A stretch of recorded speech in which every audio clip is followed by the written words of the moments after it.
Cops arrest elderly black woman for suspicious activity, then her son arrives and stuns entire police department.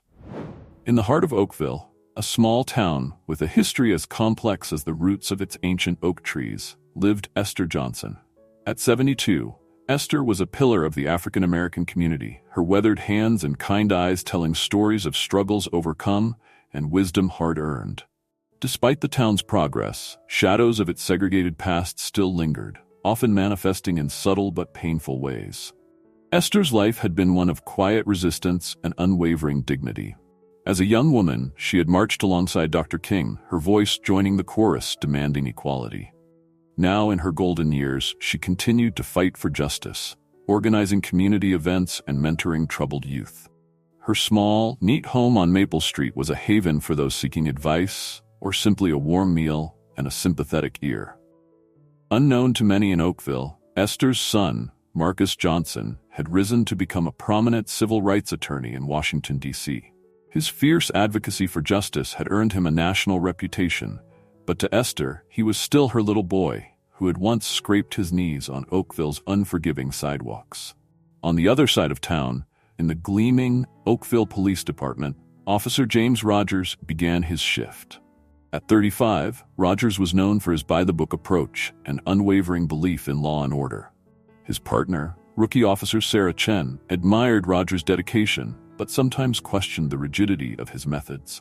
As the sun rose over Oakville that fateful morning, none of these individuals could have predicted how their lives were about to intersect in a way that would shake the town to its core and force a reckoning with its deepest-held prejudices. Esther woke early, as was her habit, to tend to her prized rose garden. The sweet scent of blooming flowers mingled with the aroma of freshly brewed coffee as she stepped onto her porch. Unaware that her actions over the next few hours would catalyze a chain of events that would test her resilience, challenge the town's status quo, and ultimately lead to a confrontation that would leave the community forever changed. Little did Esther know that as she clipped her roses, carefully selecting the perfect blooms for the bouquets she regularly delivered to the local nursing home, forces were already in motion that would turn her ordinary day into one that would be remembered in Oakville for years to come. The day that would change everything in Oakville began like any other for Esther Johnson.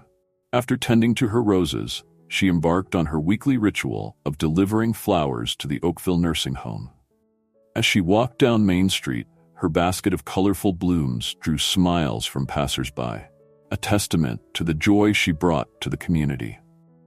However, unbeknownst to Esther, trouble was brewing at the corner of Elm and Oak. A local shop owner, Mr. Thompson, had called the police, reporting a suspicious person loitering near his store. His description was vague. An older black person, acting strangely. Officers Rogers and Chen received the call and headed to the scene. As they approached, they spotted Esther, who had paused to catch her breath, leaning against a lamppost near Thompson's shop. "That must be our suspect," Rogers said, his voice tight with anticipation. Chen frowned, unconvinced. "Are you sure? She looks like she's just resting." Ignoring his partner's hesitation, Rogers approached Esther. "Ma'am, we've received reports of suspicious activity in this area. Can you tell me what you're doing here?" Esther, surprised by the confrontation, straightened up. "Why, I'm just on my way to the nursing home, officer. Is something wrong?"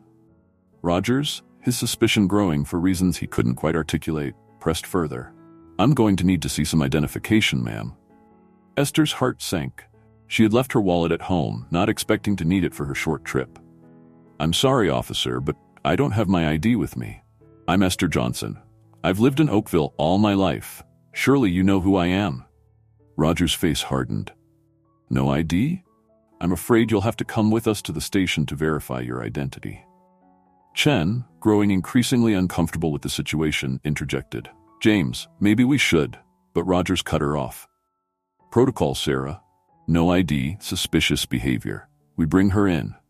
As Rogers began to read Esther her rights, a small crowd gathered, murmuring in disbelief. Mrs. Patterson, Esther's neighbor, pushed forward. "This is ridiculous. That's Esther Johnson. She delivers flowers to the nursing home every week." Rogers, however, was unmoved. "Ma'am, please step back. This is police business." Esther, her dignity intact despite the humiliation, spoke calmly. "It's all right, everyone. There's clearly been a misunderstanding. I'll go with the officers and sort this out." As Rogers led Esther to the police car, her basket of flowers still clutched in her hands, the crowd's murmurs turned to outright protests. Chen, following behind, felt a growing sense of unease. At the station, Esther sat quietly in the interview room, her flowers wilting in their basket. Rogers, determined to justify his actions, began an aggressive line of questioning. "Why were you hanging around that shop?" The owner reported suspicious behavior. Esther, her voice steady, replied, "I was simply catching my breath, officer. At my age, a walk down Main Street can be quite tiring." As the interrogation continued, word of Esther's arrest spread through Oakville like wildfire. At the nursing home, residents waited in vain for their weekly dose of floral cheer, their disappointment turning to outrage as they learned of Esther's situation. Meanwhile, in Washington, D.C., Marcus Johnson was in the middle of preparing for a high-profile case when his phone buzzed with a message from a childhood friend still living in Oakville. As he read about his mother's arrest, a cold fury washed over him. Without hesitation, Marcus canceled his appointments and booked the next flight to Oakville. As the plane took off, he made a series of phone calls, setting in motion a response that would shake the Oakville Police Department to its foundations. Back at the station, Chen approached her partner. "James, I think we've made a mistake. Everyone knows Esther Johnson. We should let her go." But Rogers, his pride now on the line, refused to back down. "We're just following procedure, Sarah.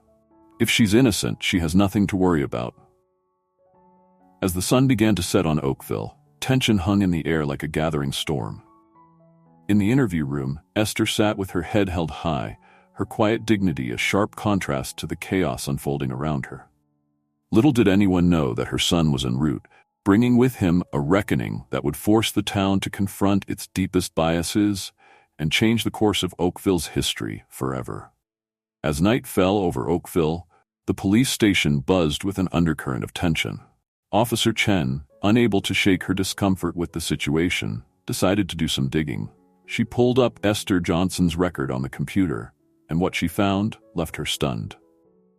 "James," she called to her partner, her voice tight with urgency, "you need to see this." Rogers reluctantly joined her, his face a mask of irritation. "What is it?" Chen pointed to the screen. "Esther Johnson isn't just some random elderly woman. She's a civil rights icon. Look at her history. She marched with Dr. King. She's been a community leader for decades. And her son." Chen's voice trailed off as she scrolled further. Rogers leaned in, his eyes widening as he read. "Marcus Johnson, the civil rights attorney? That's her son?" The revelation hit Rogers like a physical blow. He had heard of Marcus Johnson. Everyone in law enforcement had. The man was a powerhouse, known for taking on and winning high-profile cases against police departments accused of racial profiling and brutality. As the implications of their actions began to sink in, a commotion at the front desk caught their attention. Chen and Rogers rushed out to find a crowd of Oakville residents demanding Esther's release. Leading the group was Reverend Jackson, pastor of Esther's church and a respected voice in the community.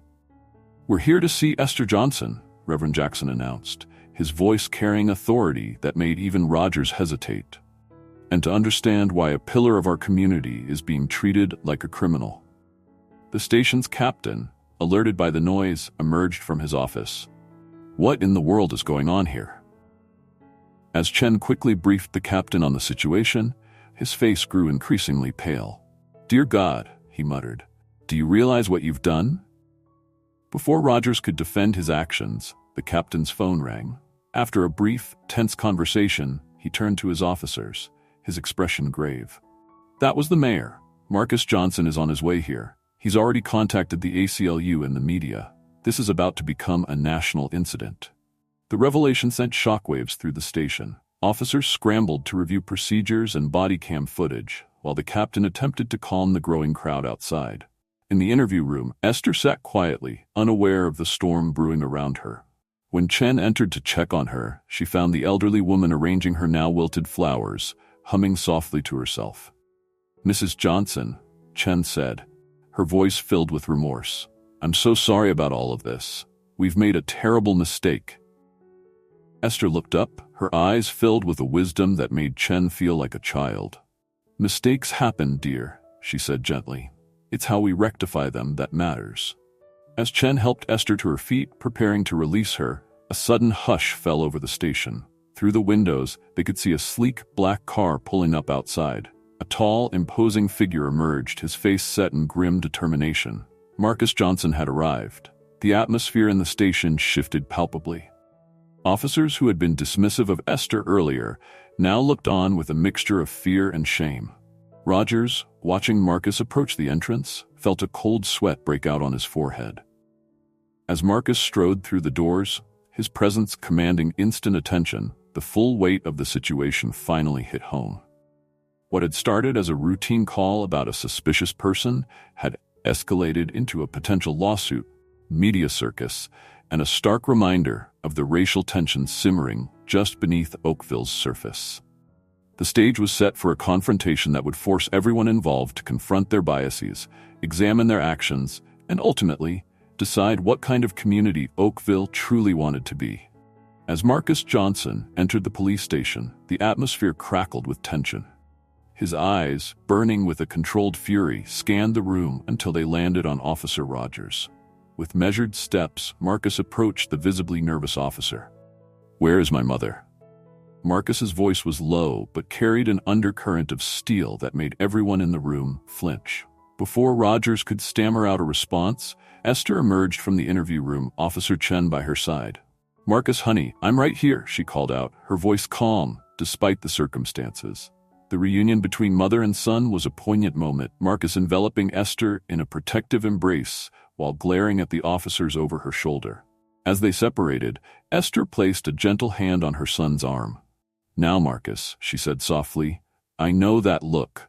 Before you do anything, we need to talk." In that moment, Marcus faced a crucial decision.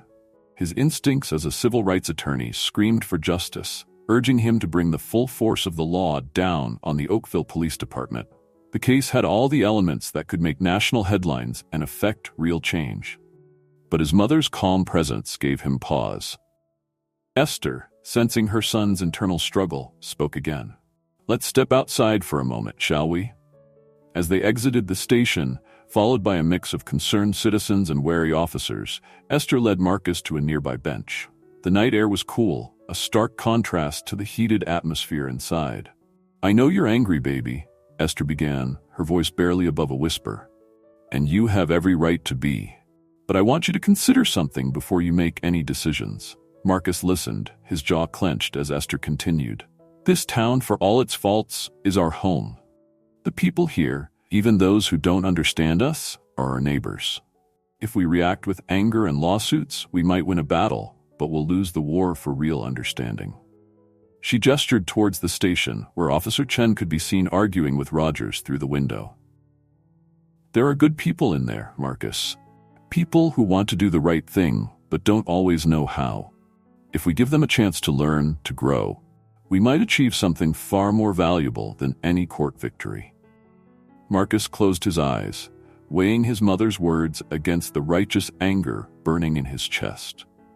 When he opened them again, determination shone in his gaze. "What do you suggest, Mom?" Esther smiled, a plan already forming in her mind. "Let's give them a chance to make this right, on our terms. No lawsuits, no media circus. Instead, we'll propose a community-wide initiative on racial sensitivity and police reform.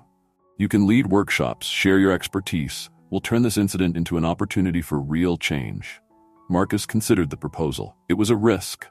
There was no guarantee the police or the town would agree, or that any changes would stick. But as he looked at his mother, seeing the strength and wisdom in her eyes, he made his decision. "All right, Mom," he said, squeezing her hand. "We'll do it your way."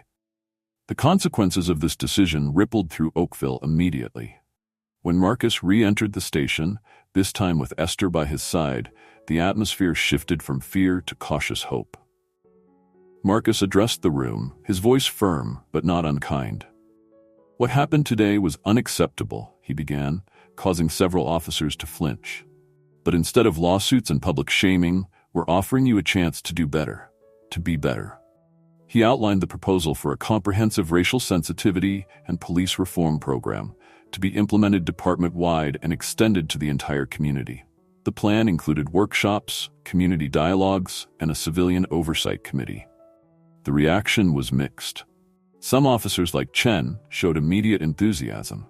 Others, Rogers included, seemed skeptical but relieved to avoid legal repercussions. The captain, sensing an opportunity to turn a potential disaster into a positive change, quickly agreed to bring the proposal to the mayor and town council. As word spread through Oakville about the Johnsons' decision, the town's reaction was equally varied. Many praised Esther and Marcus for their grace and vision, while others felt they were being too lenient. Heated debates sprang up in coffee shops and over backyard fences about race, policing, and the nature of justice. For Marcus, the decision came with personal consequences as well. His law firm in D.C. was less than thrilled about his choice to forego a high-profile lawsuit, and some of his colleagues accused him of going soft. But as he watched his mother chatting amicably with Officer Chen, planning the first community dialogue, he knew he had made the right choice. Esther, for her part, found herself busier than ever. Her home became the unofficial headquarters for the new initiative, with a constant stream of visitors seeking her advice and wisdom. Though the attention was sometimes overwhelming, she felt a deep sense of purpose in this new chapter of her life. As Oakville grappled with the changes set in motion by that fateful arrest, one thing became clear. The Johnsons' decision had set the town on a new path, one that would challenge its residents to confront their biases, heal old wounds, and work towards a more just and understanding community. The road ahead would not be easy, but with Esther's compassion and Marcus's determination leading the way, there was hope for real, lasting change. As Esther and Marcus's initiative began to take shape, a secondary plot was unfolding within the Oakville Police Department. Officer James Rogers, still grappling with the consequences of his actions, found himself at a crossroads in his career and personal life. Initially defensive about his role in Esther's arrest, Rogers struggled to reconcile his by-the-book approach with the reality of the harm it had caused.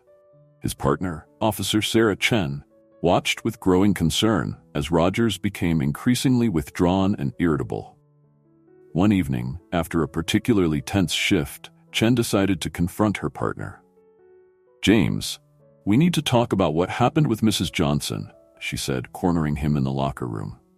Rogers bristled. "What's there to talk about? We followed procedure." Chen shook her head. "No, James, we didn't just follow procedure. We let our biases cloud our judgment, and it's time we faced that." Rogers's face reddened, but before he could retort, their conversation was interrupted by the arrival of Captain Michaels. The captain had been closely monitoring the department's response to the Johnson incident and had noticed Rogers's struggle. "Rogers, Chen, my office." "Now," Michaels ordered, his tone leaving no room for argument. In the captain's office, Michaels didn't mince words. "Rogers, your record has been exemplary until now, but this incident has forced us to reevaluate our entire approach. I'm mandating that you take point on coordinating with the Johnsons for their sensitivity training program." Rogers blanched. "Sir, with all due respect, I don't think—" "This isn't a request, Rogers," Michaels cut him off. "It's an opportunity. Learn from this or start looking for another job." As Rogers left the office, visibly shaken, Chen followed. She found him in the parking lot, staring blankly at his patrol car. "James," she said softly, "this could be a good thing, a chance to grow, to become better officers." Rogers turned to her, his eyes conflicted. "How can I face them, Sarah? After what I did?" Chen placed a hand on his shoulder. "With humility and an open mind, that's how we start to make things right." Meanwhile, across town, Marcus was facing challenges of his own. His law firm in D.C. was pressuring him to return, arguing that his extended stay in Oakville was affecting their high-profile cases. Marcus found himself torn between his professional obligations and his commitment to seeing through the changes in his hometown.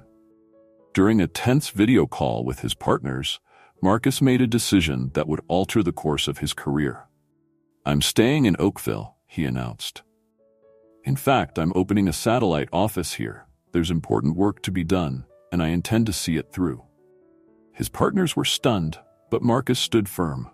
He knew that his presence in Oakville was crucial to ensuring the success of the initiative and to supporting his mother. As these parallel stories unfolded, the town of Oakville found itself at the center of a growing movement.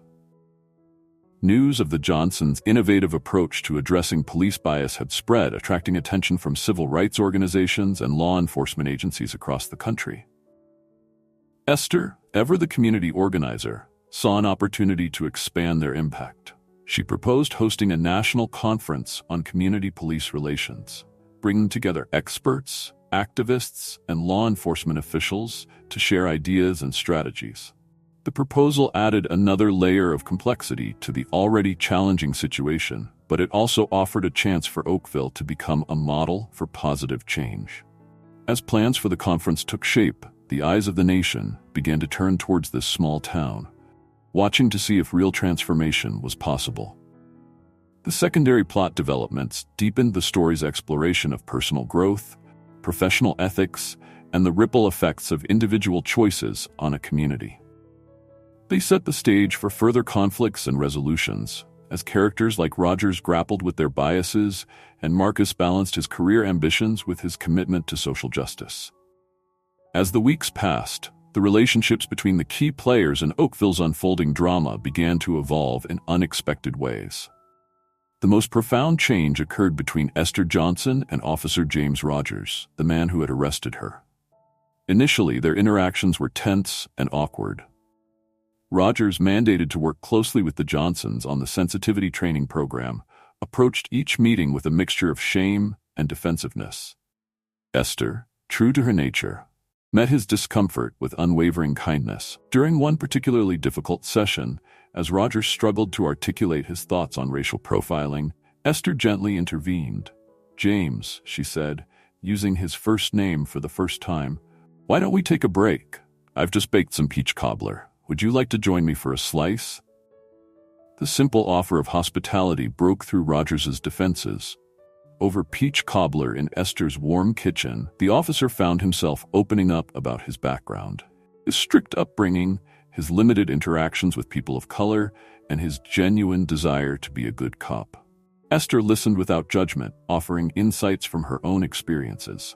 "Change isn't easy, James," she said, "but it's necessary. And it starts with conversations like this."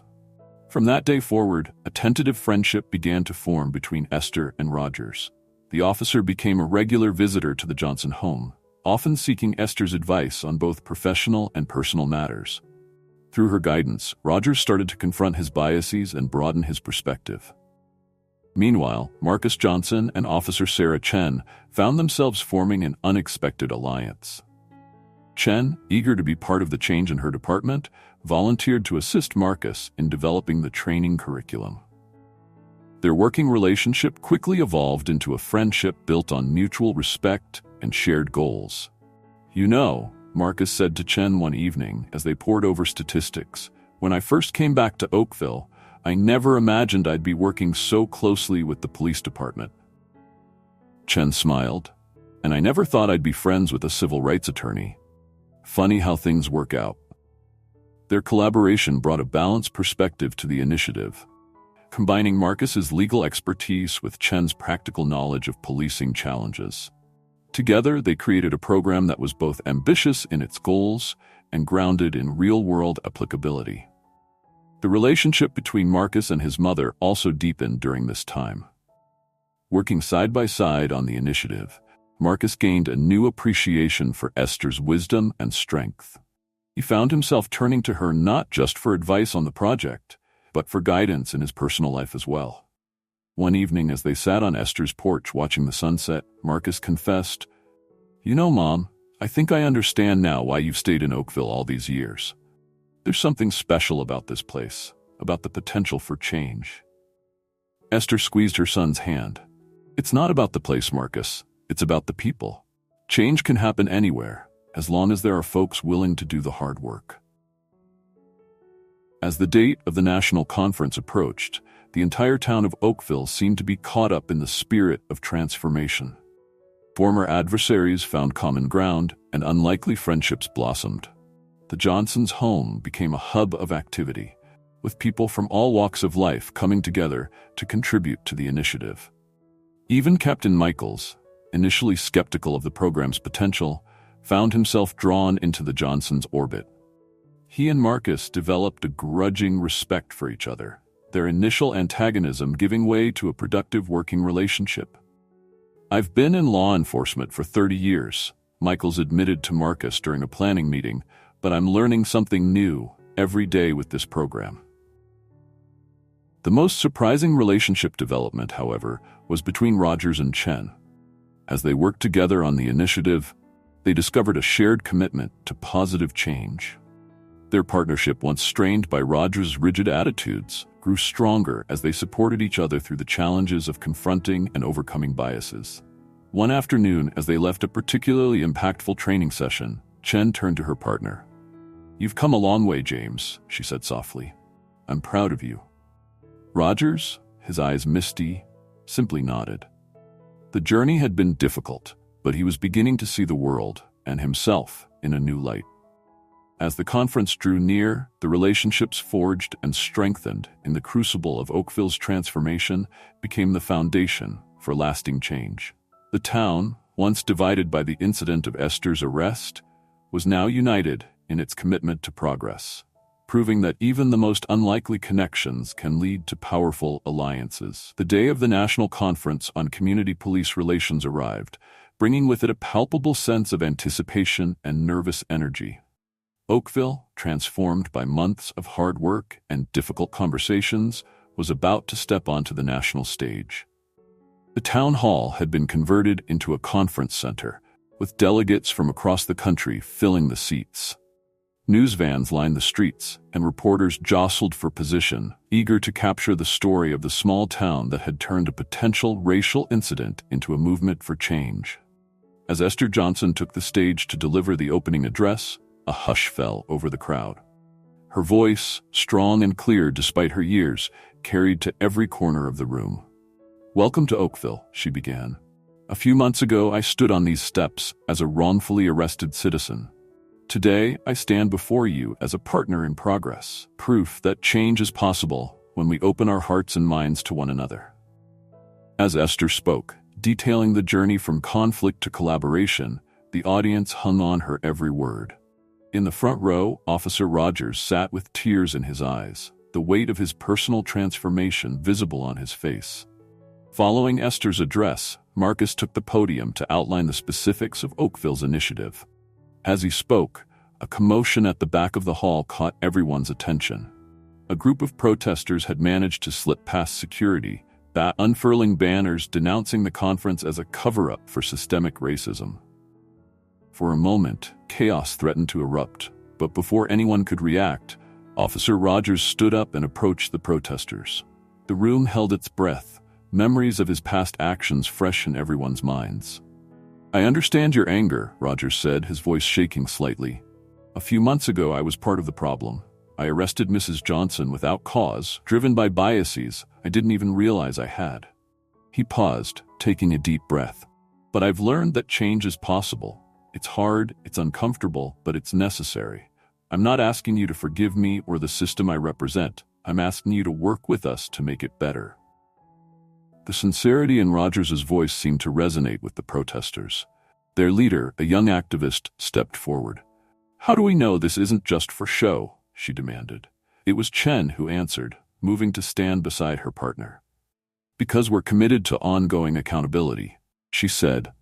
"This conference isn't the end. It's the beginning of a long-term process of reform and community engagement." As Chen and Rogers engaged in a dialogue with the protesters, the tension in the room gradually dissipated. What could have been a disastrous disruption instead became a powerful demonstration of the very principles the conference was meant to promote. Esther and Marcus exchanged a look of pride and amazement. This unscripted moment had done more to illustrate the potential for change than any planned presentation could have. As the protesters were invited to join the conference as full participants, a spontaneous applause broke out. The energy in the room shifted, charged with a new sense of possibility and hope. The climactic moment had not just saved the conference from disaster, it had elevated it into a true turning point. As delegates from around the country witnessed firsthand the power of open dialogue and genuine commitment to change, the Oakville model suddenly seemed not just possible, but essential. As the day continued with robust discussions and sometimes heated but productive debates, it became clear that something extraordinary was happening in Oakville. The small town had become a crucible for a new approach to community police relations, one that promised to ripple out across the nation. In the wake of the conference's climactic moment, the real work of conflict resolution began. The inclusion of the protesters in the proceedings had opened up new avenues for dialogue, but it also brought long-simmering tensions to the surface. Over the next few days, the conference became a microcosm of the larger national debate on police reform and racial justice. Heated arguments broke out in panel discussions, with law enforcement officials defensive about their practices and activists demanding immediate, sweeping changes. Esther, Marcus, and the Oakville team found themselves in the challenging position of mediators, trying to bridge the gap between opposing viewpoints. They knew that finding a resolution that satisfied all parties would be crucial, not just for the success of the conference, but for the future of their initiative. On the third day of the conference, during a particularly contentious panel on accountability measures, Marcus decided to take a risk. He called for a break and invited key representatives from both sides to join him in a smaller, more intimate setting. In a quiet room away from the cameras and crowds, Marcus addressed the group. "We're all here because we want change," he began. "But we're talking past each other instead of to each other. So let's try something different." He proposed a series of structured dialogues where each side would have the opportunity to speak without interruption, followed by a collaborative problem-solving session. The goal was not to reach a perfect agreement, but to find common ground and actionable steps forward. Initially, the atmosphere was tense. Police representatives bristled at what they perceived as attacks on their profession, while activists struggled to contain their frustration at the slow pace of change. But as the session progressed, something began to shift. Officer Rogers, speaking from his personal experience, shared how the Oakville initiative had opened his eyes to his own biases. "I thought I was one of the good ones," he admitted. "But I had to confront the fact that even good intentions can lead to harmful actions if we're not constantly examining our assumptions." His vulnerability seemed to resonate with both sides. An activist leader, moved by Rogers' honesty, opened up about her own journey from anger to advocacy. "We're not against police," she clarified. "We're against a system that allows injustice to persist. We need partners in law enforcement who are willing to push for real change from within." As the dialogue continued, participants began to identify specific areas where progress could be made. They discussed reforms to training programs, community oversight mechanisms, and departmental policies on use of force. While disagreements remained, there was a growing sense of shared purpose. Esther, observing the proceedings, added her own wisdom to the mix.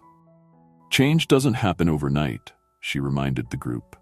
"But it also doesn't happen without intentional, consistent effort. What matters is that we keep moving forward, even when it's difficult." By the end of the session, the group had drafted a preliminary framework for a national police reform initiative, inspired by the Oakville model but expanded to address a broader range of concerns. It wasn't a perfect solution, but it was a start, a foundation upon which further progress could be built. When they returned to the main conference hall to present their ideas, the response was mixed. Some delegates were excited by the potential for a collaborative approach, while others remained skeptical. But the fact that law enforcement and activist leaders were standing side by side, presenting a united front, made a powerful impression. In the following days, working groups formed to flesh out the details of the proposed initiatives. Heated debates continued, but there was a new underlying current of mutual respect and willingness to listen. The Oakville team, along with Officer Chen, found themselves in high demand, sharing their experiences and strategies for building trust between police and communities. As the conference drew to a close, it was clear that while not all conflicts had been resolved, significant progress had been made. Delegates left with concrete action plans, new allies, and a renewed sense of hope. In the final session, Esther once again took the stage. "We came here seeking solutions," she said, her voice filled with emotion. "And while we haven't solved everything, we've shown that dialogue is possible, that understanding can grow even in the most unlikely places." She gestured to the diverse group on stage with her: Marcus, Rogers, Chen, activist leaders, and law enforcement officials from across the country. "This is what progress looks like," she declared. "It's messy, it's challenging, but it's real, and it's just the beginning." As applause filled the hall, Marcus looked out at the crowd, feeling a mix of exhaustion and exhilaration. They hadn't achieved a perfect resolution, but they had created a framework for ongoing dialogue and reform. It was a crucial first step in a long journey toward justice and reconciliation. The conference had not only put Oakville on the map as a model for community police relations, it had sparked a national movement. As delegates returned to their home cities, carrying with them the lessons and strategies they had learned, the ripple effects of that fateful arrest months ago continued to spread. For Esther, Marcus, and the Oakville team, the end of the conference marked not a conclusion, but a new beginning. They had shown what was possible when people came together with open hearts and a genuine commitment to change. Now, the real work of implementing these ideas and maintaining the momentum for reform lay ahead. The conclusion of the national conference marked a significant turning point for Oakville and its residents. What had begun as a local incident had blossomed into a nationwide movement, with Oakville at its center. As the last of the delegates departed, the town found itself at a crossroads, facing both unprecedented opportunities and daunting challenges. Marcus, energized by the conference's success, but aware of the work still to be done, made a life-changing decision. He announced that he would be permanently relocating to Oakville, establishing a new civil rights law firm focused on police reform and community relations. "This is where I'm needed," he told his mother, his eyes shining with purpose. "We've started something important here, and I want to see it through." Esther, though thrilled to have her son close, recognized the bittersweet nature of his choice. "You're giving up a lot," she said softly. "Are you sure about this?" Marcus nodded, his resolve clear. "I've never been more sure of anything, Mom. This is the work I was meant to do." The Oakville Police Department, too, was undergoing a transformation. Captain Michaels, inspired by the conference and the changes he'd seen in his officers, proposed a complete overhaul of the department's training and community engagement programs. He asked Officer Chen to lead the initiative, recognizing her integral role in the town's journey. Officer Rogers, in a move that surprised many, requested a transfer to the Community Outreach Division. "I want to be on the front lines of this change," he explained to Chen, his former partner. "I owe it to Mrs. Johnson and to myself to keep pushing forward." The town council, seeing the potential for Oakville to become a national leader in police reform, voted to allocate funds for the creation of a community police relations center. The center would serve as a hub for research, training, and ongoing dialogue between law enforcement and residents. Esther, ever the community organizer, saw an opportunity to expand her impact. She proposed a mentorship program, pairing veteran civil rights activists with young people interested in social justice. "We need to pass the torch," she explained to a group of eager volunteers. "Ensure that this movement continues long after we're gone." As news of Oakville's initiative spread, other towns and cities began reaching out, seeking guidance on implementing similar programs. Marcus and Esther found themselves traveling frequently, sharing their experiences and helping other communities start their own reform efforts. The town that had once been known for its quiet, unchanging ways was now at the forefront of a national conversation. Oakville was evolving, growing into a model of what was possible when a community came together to address systemic issues head-on. As Esther stood on her porch one evening, watching the sun set over her transformed hometown, she felt a deep sense of pride and hope. The road ahead would not be easy, but Oakville had proven that change was possible. With renewed purpose and a clear direction, the town and its residents were ready to face whatever challenges lay ahead, united in their commitment to justice and understanding. As the dust settled on the whirlwind of changes in Oakville, Each of the key players found themselves reflecting on their personal journeys and the growth they had experienced. Esther Johnson, sitting in her garden surrounded by her beloved roses, marveled at how her life had come full circle. From a young activist marching for civil rights to a respected elder leading a new generation towards justice, she felt a deep sense of fulfillment. Who would have thought, she mused to herself, that my arrest would lead to all this? The incident that could have left her bitter had instead opened up new avenues for change, reinforcing her lifelong belief in the power of forgiveness and perseverance. Marcus, settling into his new role as Oakville's premier civil rights attorney, found himself changed in ways he hadn't anticipated. The fast-paced, high-profile cases of his DC career now seemed less fulfilling compared to the grassroots work he was doing in his hometown. He realized that his mother's approach, patient, community-focused, and deeply personal, had wisdom he'd previously overlooked. "I came back thinking I'd teach Oakville something," he confided to Esther one evening. "Instead, it's taught me so much more." Officer James Rogers experienced perhaps the most profound transformation. From a by-the-book cop with unacknowledged biases to a champion of community policing, his journey had been challenging but rewarding. As he led a workshop for new recruits, sharing his experiences and the lessons he'd learned, Rogers felt a sense of purpose he'd never known before. "It's not about being perfect," he told the attentive young officers. "It's about being willing to learn, to admit when we're wrong, and to do better every day." Sarah Chen, now heading the department's new training initiative, reflected on how far she'd come from the hesitant rookie who had watched her partner arrest Esther. Her quiet reservations had blossomed into confident leadership, and she found herself being sought out by other departments looking to implement similar programs. "Change starts with one person speaking up," she often said, thinking back to that fateful day. Even Captain Michaels, initially resistant to the sweeping changes in his department, had undergone a significant shift in perspective. As he neared retirement, he felt a renewed sense of pride in his profession and hope for its future. "I thought I knew everything about policing," he admitted during a community forum. "Now I realize that the day we stop learning is the day we stop serving our community effectively." The town of Oakville itself seemed to have undergone a collective growth. Neighbors who had previously lived side by side without really knowing each other now engaged in deep conversations about race, justice, and community. The Community Police Relations Center buzzed with activity, hosting dialogues, workshops, and events that brought diverse groups together. As the first anniversary of Esther's arrest approached, the town planned a celebration, not of the incident itself, but of the journey it had sparked.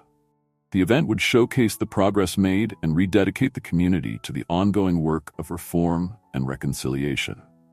Esther, asked to give a speech at the celebration, found herself reflecting on the broader meaning of their experience. "We've shown that change is possible," she wrote in her notes, "but also that it requires ongoing commitment, courage, and compassion." Looking out at her transformed community, Esther felt a profound sense of hope.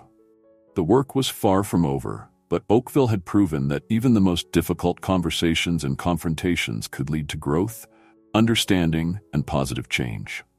As she prepared to address her friends and neighbors, Esther knew that their story, of an arrest turned movement, of a community united in the pursuit of justice, would continue to inspire others for years to come.